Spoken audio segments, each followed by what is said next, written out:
Asdiqa, salam alaikum, bonjour ou bonsoir les amis, j'espère que vous allez bien partout où vous vous trouvez. En tout cas, c'est ce que je vous souhaite pour le meilleur de toutes les situations, bien sûr. Bienvenue sur votre chaîne Bled Maralibia, qui attend, comme toujours, bien évidemment, vos encouragements et un tout grand merci pour vos précieux conseils et surtout, vos gentils commentaires. Mais abonnez-vous pour rester informé à chacune des prochaines vidéos et ce, le plus rapidement possible et comme il se doit.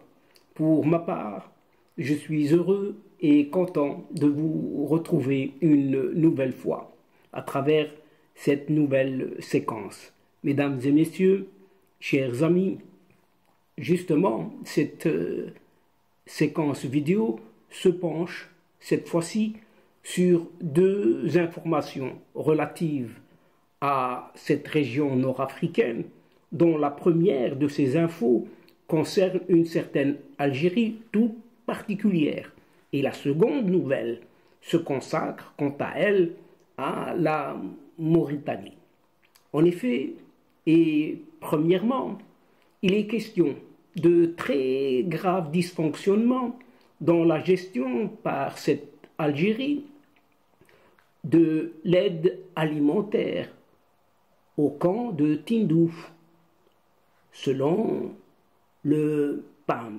Le PAM, c'est ce fameux programme alimentaire mondial.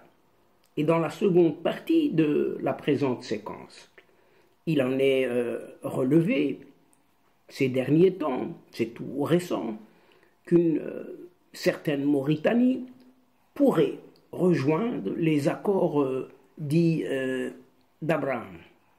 Ainsi, la première info de cette vidéo nous vient d'un certain rapport de l'évaluation de l'action du programme alimentaire mondial connu sous le nom de PAM en Algérie 2019-2022.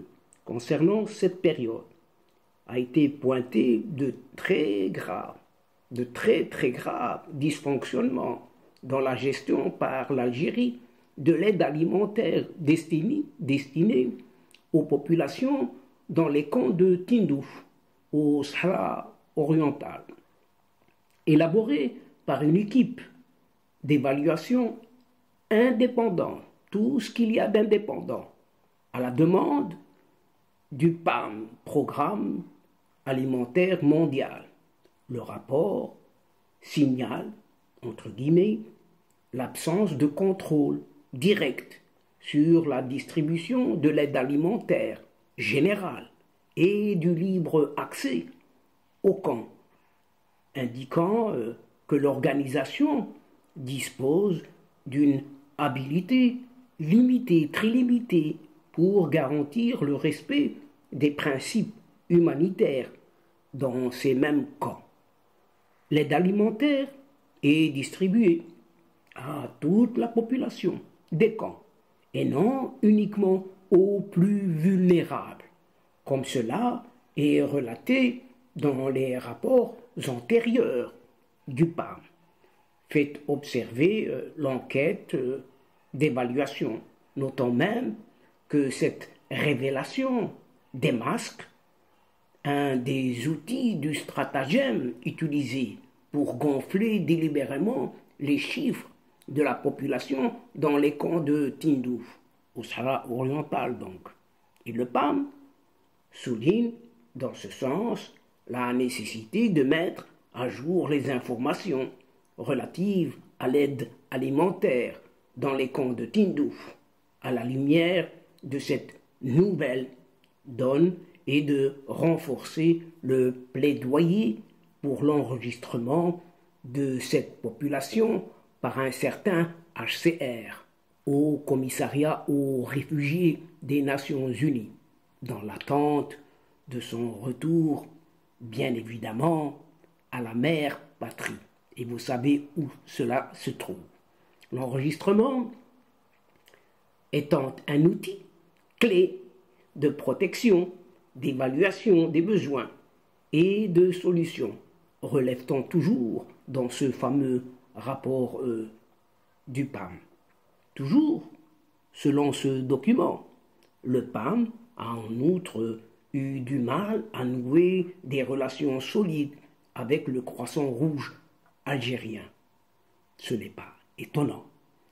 C'est la milice séparatiste du Polisario qui organise tout cela, bon an, mal an, la distribution de cette aide alimentaire dans les camps au nom de ce Croissant Rouge algérien. Note le rapport du PAM. Donc le Croissant algérien ne faisant pas son travail comme il se doit, et ce qui est relevé par le PAM.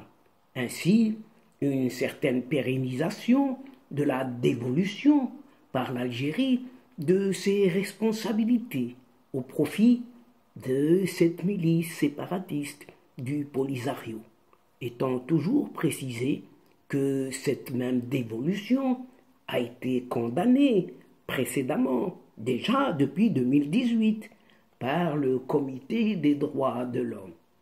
Et l'un des défis de l'évaluation est que tous les participants aux entretiens et autres discussions de groupe sont sélectionnés par les soi-disant autorités des camps, dénonce toujours ce rapport, notant que les visites sur le terrain et les audits menés par telle ou telle organisation dans les camps de Tindouf en territoire du Sahara oriental ne sauraient ainsi être crédibles et ne pourraient rendre compte des détournements qui s'ensuivent un peu partout, pas uniquement dans ces camps, ça pourrait remonter.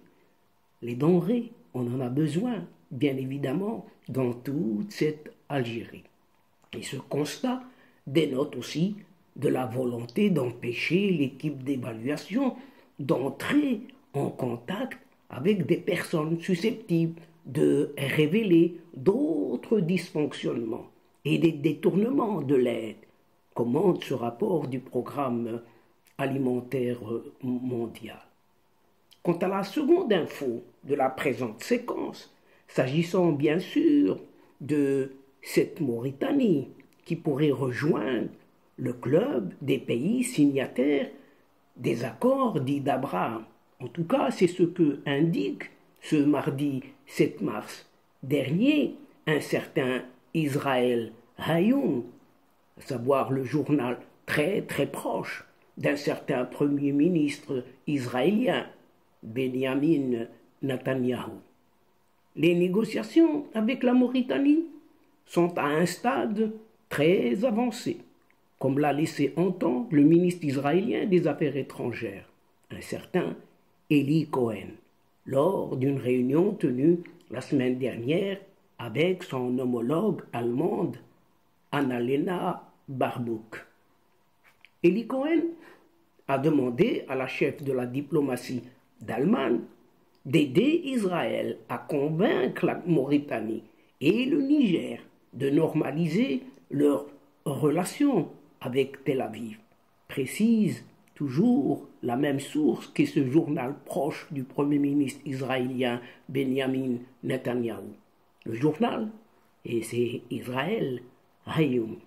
Pour rappel, Israël et la Mauritanie avaient établi en 1999 des relations diplomatiques au niveau des ambassadeurs, alors que le royaume du Maroc et la Tunisie d'un certain ancien président Zine al-Abidine Ben Ali avaient accepté, dans le sillage des accords d'Oslo de septembre 1993, d'accueillir des bureaux de liaison du gouvernement de Tel Aviv. La guerre de Gaza de 2008 est passée par là et avait précipité la rupture des relations entre la Mauritanie et cet État hébreu. Israël Hayoum, ce journal proche donc du Premier ministre israélien, révèle aussi que l'exécutif de Benjamin Netanyahou, gouvernement israélien, œuvre en coulisses pour convaincre la Somalie, le Niger et l'Indonésie de signer ces accords d'Abraham. Le secrétaire d'État américain, un certain Anthony Blinken, et le conseiller à la sécurité nationale des États-Unis, Jack Sullivan, sont engagés aussi dans ce processus de normalisation avec des pays musulmans.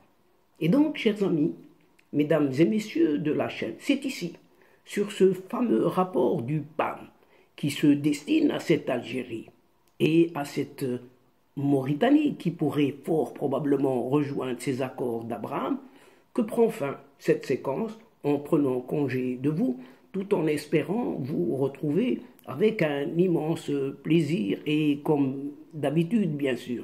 Merci pour votre fidélité, de nous aider mutuellement, mais n'oubliez pas de nous soutenir en vous y abonnant et de faire abonner vos proches, vos connaissances, tout simplement là où vous êtes. Également, partagez au grand maximum vos séquences vidéo. Il suffit pour cela juste d'un petit clic et c'est envoyé. Pour moi, le moment est arrivé, juste pour vous dire au revoir les amis. Al-Asdiqa, salamu alaikum wa rahmatullah wa barakatuh. À la prochaine fois et à bientôt. إلى اللقاء في حصة أخرى إن شاء الله. مع السلامة.